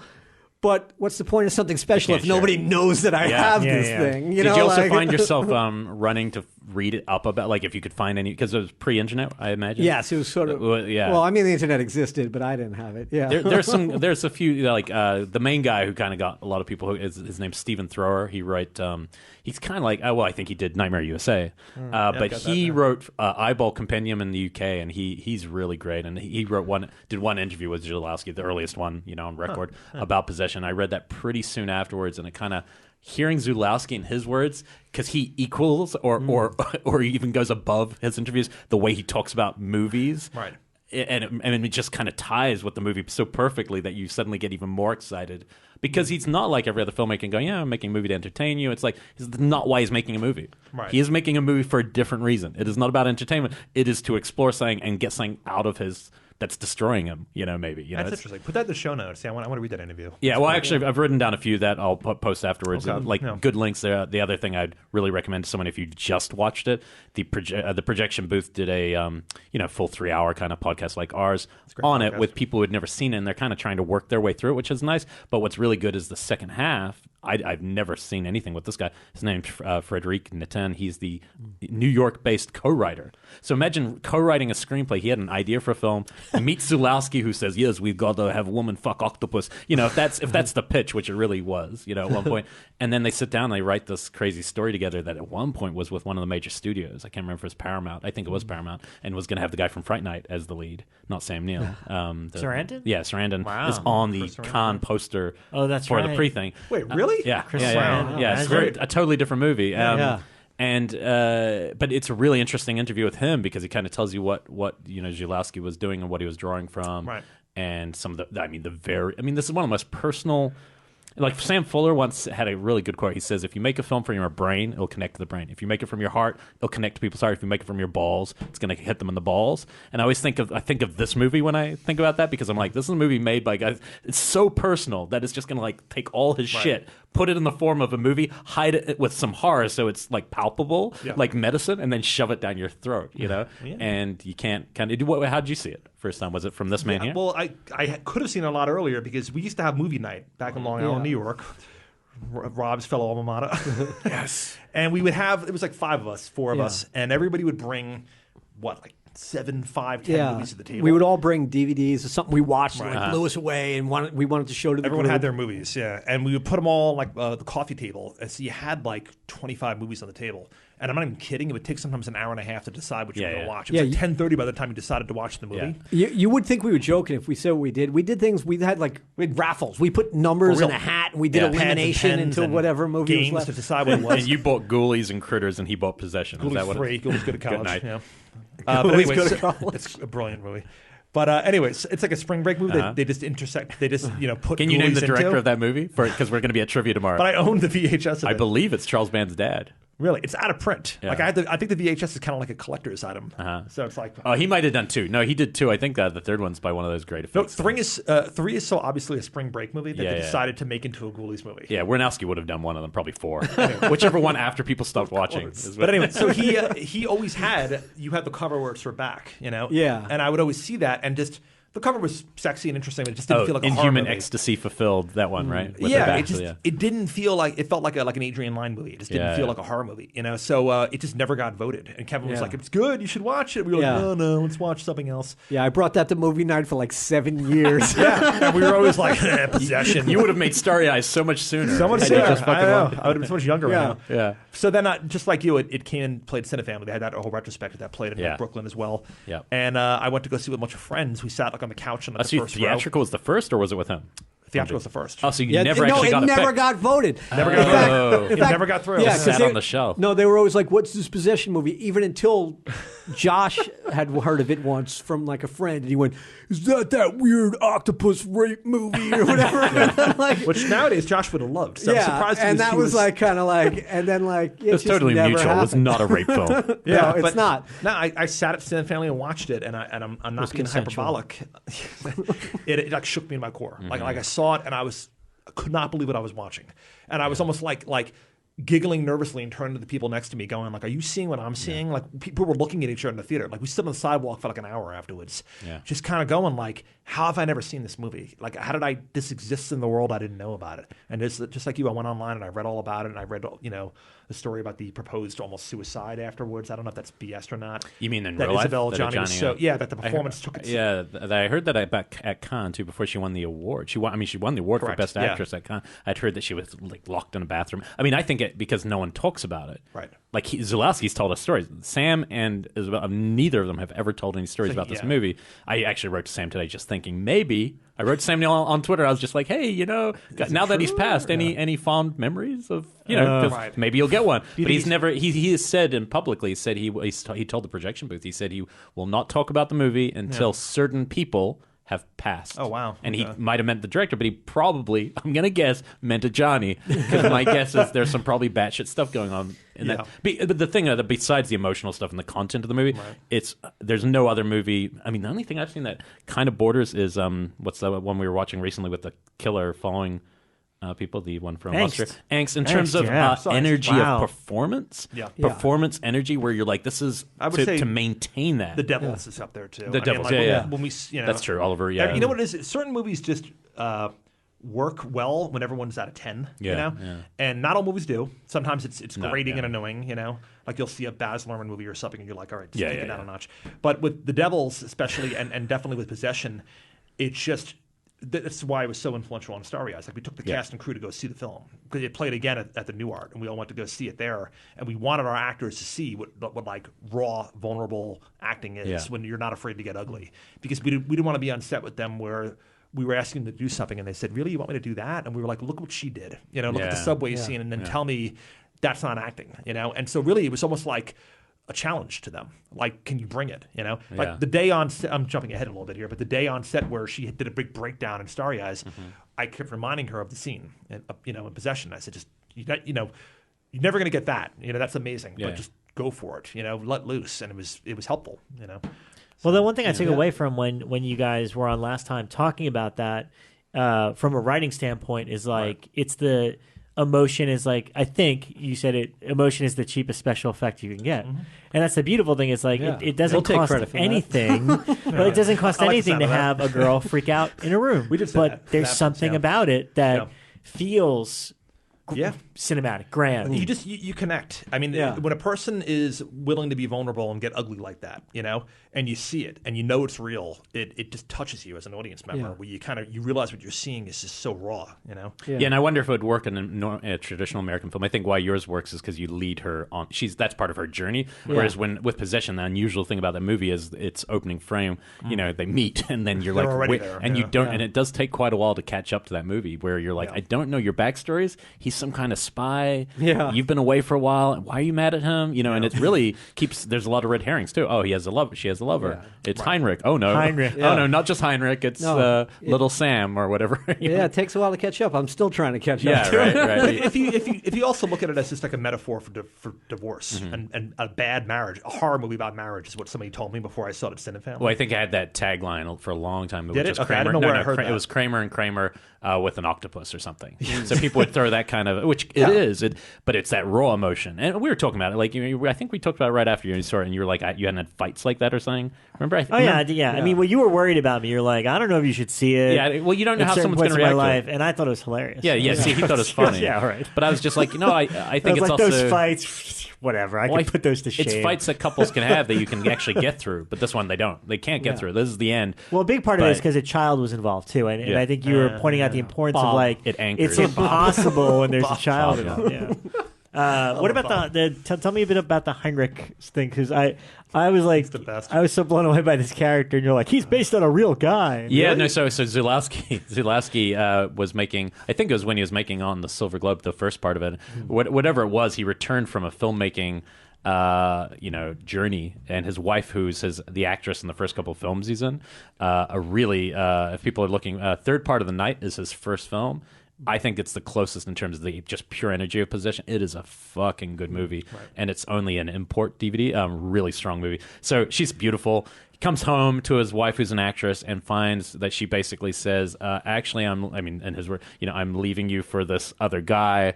And also, you're going to be stuck looking after our son, who's the director, Zavria is telling you about. And so he kind of was in this like shocking position for him. But he said the crazy thing was, like, as crazy as it seems in the movie, is like it was what was so kind of hard for him to get used to was how the guy was everything he wasn't, like all the opposites and kind of fruity in a way where he couldn't even. He couldn't like. He was Heinrich. Yeah, he was exactly. Heinrich. He said Heinrich's like the most realistic character, which seems insane because Heinrich, the new agey and all these things that he couldn't be. But like unlike some people, your relations ends and you're just like, oh, whatever. He definitely went into a full-fledged Sam. I think the most powerful part is the start where I think Sam Neill's alone for a few beats after he first comes back, and it's just like there's like a time ellipsis where you're not sure if it's a month later, and he just looks fucking ruined. I mean, he is just a wrecked human, and he's like on edge. The beard, the part where he's on the rocking chair, it's such an intense scene. But so Zulawski, it was definitely cramming it with these. It's revenge filmmaking, right? Yeah. To an extent. That's the best type of filmmaking. Yeah, I mean, it's powerful, and it connects. But it is interesting, just like some people find it funny.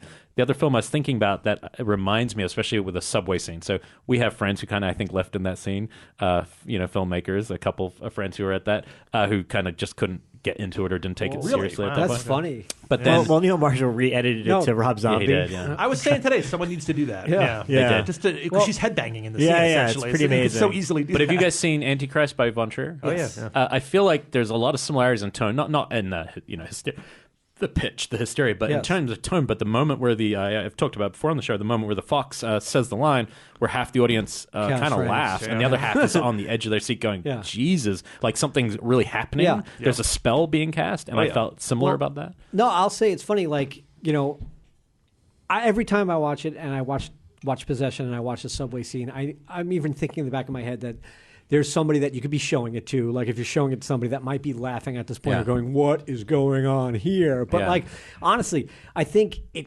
crosses over into like fine art. I've said numerous times before that this is ballet for horror fans. It's gruesome and it's horrific. So us horror fans love it, but it's like, it's executed like a ballet. Yeah. It's like, it's so beautiful in her performance, and it's so raw energy. And even when it just keeps going, and it goes into new phases. And she goes down, and all of a sudden, the piano comes in, and then she hits like the moment where she's like going, and it just keeps going, and she's like almost like stuck in it because she's like doing it. It's almost like listening to like the Birthday Party Live, where like Nick Cage just starts going like, and it's just insane. And it's like, and you're watching this, and you're going like, this is a real person that just kind of like let loose and like let all her raw emotions out for this performance. And it's kind of like, it's almost like even the part where she's staring up at the crucifix and she's just moaning to herself, and you go like, this is a movie where like there doesn't need to be lines, because like what she's doing and just the sound she's making is so emotional that you don't need dialogue or words. It's like the possession of an actress, and the director is exorcist or something weird. There's some weird thing happening, because compared to any exorcism character you've ever seen, and it's just so much more intense than that. But it's obvious. Like, there's no movie on earth where I'd be more curious to see a video making of. Right. And it obviously doesn't exist. But because it's like, how did he cast a spell scene to scene to keep everyone pitched where they're pitched? I think it's. I mean, I've heard some weird. There's one on the making of. I don't know. Did you ever watch the making? No, I haven't watched any of the features yet. Oh, okay. I'm pretty sure one of them, he kind of admits to like threatening to break her head if she didn't put in the green contacts for the last scene, because apparently she was a major diva towards the end, and like he went up and the whole crew's waiting, and there's a story where he goes up there and no one she won't put them in and won't come down, and production's held up, and he just went in there and he tells the story. So it wasn't even secondhand. He's just like, I just tell her, if you don't come down with those contacts and do your job, I put your head on the other side of the door and I have to slam it, or something crazy where you're like, you're admitting the story. I love that. But I love stories like that. The movie had to get done. But have you had any experiences where somebody just thought it was ridiculous or stupid? Yeah, well, we saw it with Travis, and I think Stephanie Trepani hated it. She was just not into it. She didn't say it was stupid. She just didn't like it. We were like, what? What are you crying? And Travis was like, I'm going to go home and vomit. Like, Travis was like sickened by it, but affected by it. Yeah. Well, Stephanie just didn't like it. Well, the crazy thing was that, like, we cited and show a clip of the subway scene in like our Kickstarter video. Like we were like, come on, donations, come on, rolling it. Just don't get you. That's hilarious. You thought that was going to make it rain. Yeah. Now you might do better. Yeah. I think people were like, what is that clip right there? Like, I don't know that one. Yeah.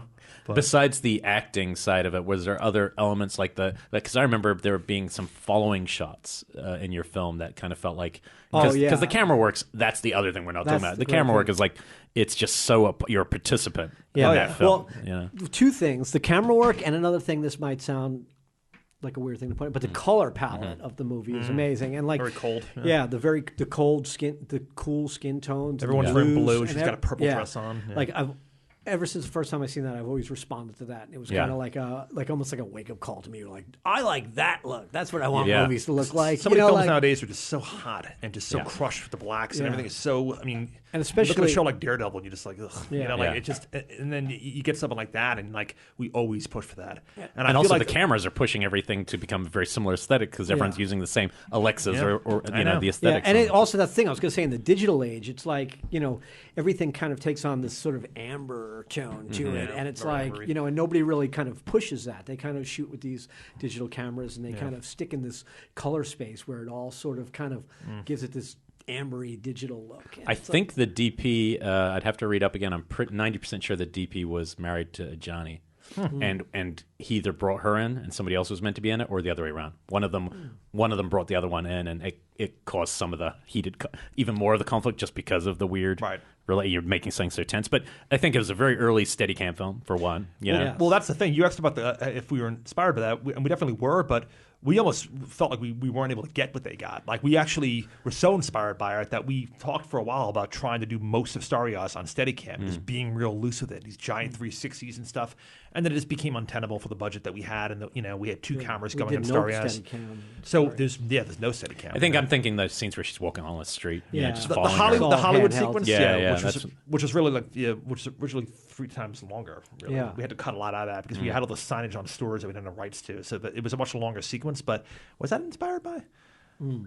Yeah. Well, a little bit. Yeah. It was mainly the audition scene when she has to go in there. Yeah. But but a lot of the following, we talked a lot about doing a lot of the following like he did, but we did it handheld because we didn't really have. The funny thing about the Hollywood sequence was we actually planned that for like a long time, and we had a whole thing where the camera was going to go in a bag, and we were going to show up to Hollywood in the middle of like rush hour, and that's how we were going to do it. And we got there, and there was nobody there. It was just a dead night in Hollywood. And that was not what it was supposed to be. It was supposed to be that there was like hundreds of people and street performers on the sidewalks and stuff. And we were going to do it for real. And we were going to steal the whole thing. And we went there, pulled up, and there was nobody there. And we almost turned around and went home. And then, you have to treat every stumbling block like a, opportunity. Yeah, so we just said, maybe it's creepier if Hollywood's empty? It's like a Vanilla Sky thing, and Hollywood's just empty. And so we just embraced that. But the original idea was that it's supposed to be packed. And we had this sickly-looking girl freaking out and pushing past people, and it was going to feel like a circus, and that's what we wanted, and just turns it into something different. So, wow, that would have been different. And there was more shots from that Hollywood walk that actually got cut out of the movie because of things like too many rights issues, like seeing stores in the mall Lucky Jeans, and whatever. So we're like, we're not going to get sued by the son of Lucky brand jeans, But we did go in the mall, and we were originally had shots looking up at the elephants and everything because we had the whole old Hollywood vibe and Starry Eyes as well. So we were shooting up at the intolerance elephants and whatnot, but didn't make it into the movie. What'd your actress think, your lead actress, when you? I mean, because that's a weird movie to go, hey, we want that. Well, that's if that's your reference, she has to be pretty. You're about to learn why she's so awesome. Well, that's a funny thing because Alex actually knew the movie and had seen the movie before she got the part. So that's one of the reasons why she probably got the part. Yeah. Like for real, she was great in auditions, and I met her for coffee. We talked, and she knew all about him. And like. Borrowed my book and read the whole book, House of Psychotic Women and stuff, and really got into that stuff and was very familiar with the movie.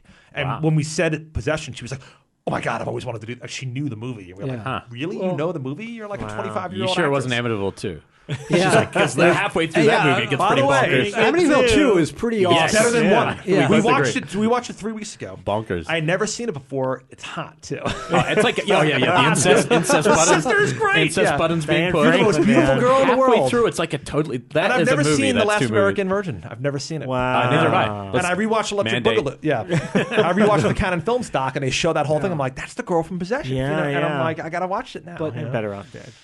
And Better Off Dead too. She was the French Frankenstein student. Diane Franklin, with Ricky. Love her. Did you see? And Bill and Ted's Excellent Adventure. Did you see Possession alone, or did you watch it with? No, I watched it by myself. Yeah, that's what I was Wait, not alone by himself. Wait, is that what you know? What? That movie's actually really well shot, really well lit. You confused me. Amityville 2 is like well shot. Now we're talking about Amityville 2. I thought we were on that the whole time. No, we're talking about Amityville 3D, which I watched at your house. No, I'm not. I'm not really. I'm really confused. Do you have Amityville 3D?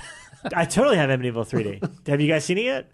It's not good, but me and Elric saw it. But it's got really, too, it's got a really good like the last third act in 3D was pretty awesome. Yeah, there's a monster that makes no sense, but it's awesome. But we were like, oh, that looks cool. It's a really boring movie. They grind for 10 seconds. Yeah, it's like dull. 2 is like vicious, sexy, shot. It has production value. Yeah. There's like really good Steadicam work where like it floats around the house and goes over the actor's head, behind him, around him, and it's like pretty David Fincher stuff. It's like really but it was right after like Evil Dead, so I mean you can tell that the influence is there. I mean I think the shot zooming up behind him is like and coming over upside down is the same shot. Yeah, the same shot. Was it from like a Evil crazy Dead. Italian director too, right? Yeah, after that one. Yeah, he did And the Bullet guy for from the Rocky. General. Pretty young. Yeah, Bullet for the General, which is right? pretty good. Bullet for It's like Is a really it? good. Yeah. Wow. Is he Spanish or Italian? It's Italian. Italian, It's Italian one. I Yeah. thought it was Italian. Yeah, it's on the box set with Companeros. Yeah. Apparently, the new Amityville that's supposed to come out is similar to Amityville 2, The Possession. Okay. So that gets me excited because I'm like, I know some stuff. Oh. Just gotta wait and see. Yeah. All right. Yeah, Cool. we might have contributed a little bit to some stuff. Oh. But back to Alex and and Possession. Why we're here.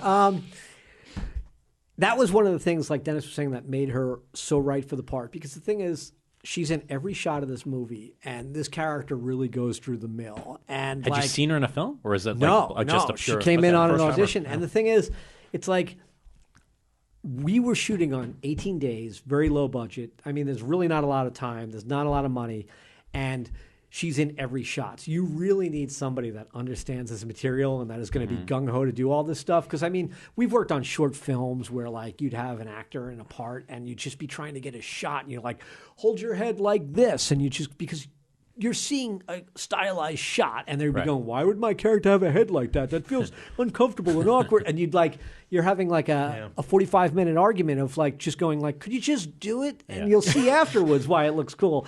You know, and like, you really, on like 18 days and the budget we had, you don't have time to like explain why you're doing all these things. So like Alex was just, she understood the script, she understood the character, the material, she understood every reference we threw her. She saw these movies already. She was excited to do these things. She looked at the movie and went like, you know, because there was people that we showed the script to saying, hey, would you be interested in doing this role? And they were kind of like, they read the material and they were kind of like, no. You know, like, 'cause they didn't want to do those things. And it was kind of like... Greta Gerwig could have done it. Come on. Yeah. And then, but then looking at, like, Alex, she was like, I don't know why anybody would not want to do it because I get to use all my...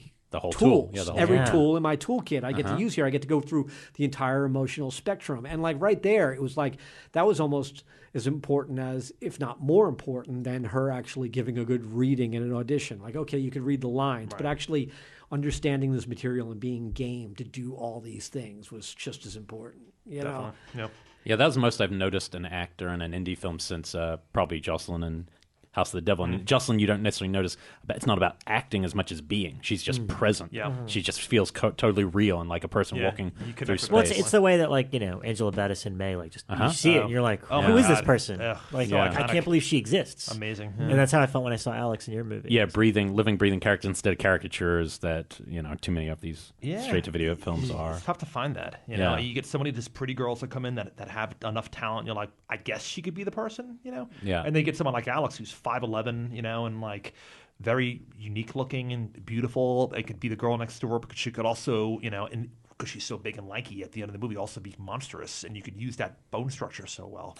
So she just had such a great look to play both sides of that coin. Has it led to other roles for her? I can't think of anything I've seen her in. So she was in Tales from Halloween. Tales from Halloween. That's besides, Tales definitely. Halloween. She was in a good role in Marcus that. Dunston's new film that he's working on, that he just directed. Yeah. She's going to be in that. She's did the a lead film in that. with Marcel Sarmiento. Sarmiento. She's in his called Faceless. She's in that. So she's actually got like leads and co-leads in a lot of films that just haven't come out yet. Yeah. Wow. Yeah. So yeah, she's hopefully you're about to see a lot of stuff with her. You know, it's going to suddenly ahead. break, and you're going to be seeing a lot of her. So Wrapping up our Zulawski stuff, did you guys? Are there any other films by him that you've sought out yet, or are you? Yeah, Devil's Devil's a great film. Yeah, I still haven't watched it. I've got the copy at home on my shelf, and I'm like, I'm waiting for a Blu-ray. I don't want to. These are bad DVDs. Some of these, you know. Zamanka, you seen that? That's one Mike Mendez loves. That's the only other really horror. Oh wait, he recommended, and I do have a good copy of that. I'm looking forward to that one. I didn't know that about Mike Mendez. Yeah. I'll have to talk to him about that. If you get a chance to see on the Silver Globe, track it down. It's intense and kind of I've seen some of the big incredible shots from that. Yeah. It's got like one of the better impaling things yeah, I've ever seen. It's one of the most amazing things I've seen in a cinema. And Andrew Cash and a couple other people. Yeah. It's like got parts that don't work because he was shut down. But he didn't finish the film, right? Didn't get to finish it feels like a finished film. It's just got pieces, kind of like little story gaps. But that is being restored right now, and so it's worth waiting. It'll come out on an amazing Blu-ray probably in the next year. And then if you go onto YouTube now, you can see a little bit of the making of, and he's talking. It's shot like now. Him and like Alex de la Iglesia, I would love if he got this too. I want a box set of all their stuff. Yeah. You know, like if they ever put out a de la Iglesia box set of all of his films. Yeah. You know? I think I put this on Twitter recently. I don't remember if I did, but I was like, this was last year, I was like 2015, and there's still not an actual release of Day of the Beast in the U.S. It's kind of. Have you seen Perdita Doranga? Oh yeah. That's my favorite. Again, another film. Yeah, pitched at a different level. Javier Bardem is insane in that. Yeah, I didn't know who he was until that movie. That was the first film I saw. He's amazing, crazy in it. Yeah, it is so. And good. that's such an underseen film in this country because they're really not Heather Graham's copies sister. You know. It's seen as Dance with the Devil here. Yeah, right? As the cut version. Becca would be proud that she's not here, but she's a fan of that. And film James for sure. Gandolfini is great in that too. Yeah, I don't remember. He plays him like being he's like the cop of the FBI guy chasing him. He's like a thinner James Gandolfini. It's so good. Yeah. Interesting. Perdita Doranga. Try to find that. Yeah. That cut of it. You know, shame it needs to be released. I don't want to end on De La Iglesia though. Let's go back to Zulawski. Well, we can end on Zulawski. Well, I mean, is anything else being released though besides? Right now they're working on one called The Blue Note, and the new film. The new one. Yeah. His new film. So that was announced the day before. Cosmos is coming out. We talked about that he a little bit. He pulled Bowie. It's like it really he died. It was like ta-da. Here we go. Well, it just sounds like maybe if you knew you had cancer and you haven't made a film in 15 years, maybe you're like, actually, it'd be nice to do that. I think that's the way to do it. And he kind of is like a Bowie because he is. For cinema, he's a one of a kind. Yeah, my favorite quote by him is actually, it's just, it was at Jump Cut's wall from the very start. It was on that weird black and white thing, and it just was, cinema should be like a peacock's tail. And I would always look at it, and the quote would always mean something different to me. Every day, I'd be like, does he mean it should be like every single part of cinema, everything you can imagine is part, or does he just mean it should just be showy and huge? And like, I never really pinned it down, but that's like his movies. I never can say I fully understand any of his movies. There's always scenes that don't really fit mixed with the most incredible. I mean, one I'd really recommend to people is called Love is the Most Important Thing. It has Klaus Kinski, but it has this opening, which is probably my favorite opening of all his films, where Romy Scheider's in a porn film, softcore erotic kind of thing, and she's acting, and the guy from all the old westerns, I can't remember his name, right the second. Lee Van Cleef? Not spaghetti westerns, but Italian star, Fabio Testi. Okay. And he comes in with a camera and he starts trying to take photos of her, even though they're shooting. She's probably like a set photographer, and she just like reaches out to him and goes, no, while she's on a guy with blood on her hands. It's like a horror porn thing. And it's worth watching just for the opening scene. It's so him. It's so the thing he. I think you need to write a book about him. Yeah, well, you should. Maybe the only filmmaker I would. Any books exist delve in. No, I mean not yet, but it's got to happen now that these retrospects are happening. Well, it's half the problem is like if you couldn't get prints and you couldn't see movies, how would you ever write a retro? Now it will be possible. Yeah. Well, the DVDs were available through one Pole Arts or whatever it's called had a bunch of them. Yeah, and also the place where the Possession Blu-ray, the special edition Mondovision. box set. I have that. They sell. That's all they're doing. The so that's all they're putting out one of his every year. They've got one called the Blue Note coming out this year, then Silver Globe. They have the rights to its entire. Company? Yeah, that is such a great release. Right so there. The Possession, Samanka, all of them. It's great. They have the right. I think they have all the titles, so they're going to be putting them all out. Okay, that's good. But I think he left us the best way he could. Left us with a movie, and that makes me very happy. Something to look forward to. Yeah, I mean it's been a long time since his last one. Yeah, I mean that's cool, man. Yeah. So I'm really glad you guys popped in for this, even if it was thanks for asking us, man. I couldn't not talk about this today. Now I won't have to talk about Possession anymore for a while. I wonder how many podcasts are going to dedicate this much dialogue to and it. you got your Possession shirt. I know, and I couldn't wear it today. I'm moving, and I boxed up all my shit, all my clothes. Where are you moving? Books. Just out. Okay. to the distance. Just out. New Mexico. To the wasteland. I will be doing this show from New Mexico, phoning in every week. Okay. Sure, that'll Yeah, be easy. It won't be quite that far, but Okay. Yeah. Well, yeah. Thanks, guys, for coming by. Thanks for having us. Not wondering. I mean, we're pretty sure Becca's giving birth next week, Yeah. so we may take a week off. I'm sure But it'll don't freak be- out, everybody. God It's going to be damn it. okay. Well, I We're mean, anytime probably- you need me to fill in for Becca. There we go. We got a lot There of you go. people that want to be co-hosts. Yeah. So me and Elric are going to discuss and try to figure out what to do for the next couple Yeah. weeks. But yeah, until then. until then, pink socks. Right, guys? socks. Pink Everybody wear their socks. pink socks. Almost. Almost. Watch the movie and then you can write to us. And we're saying goodbye right now because you say I for me. Where's the I for me? Or I for you? You tell me.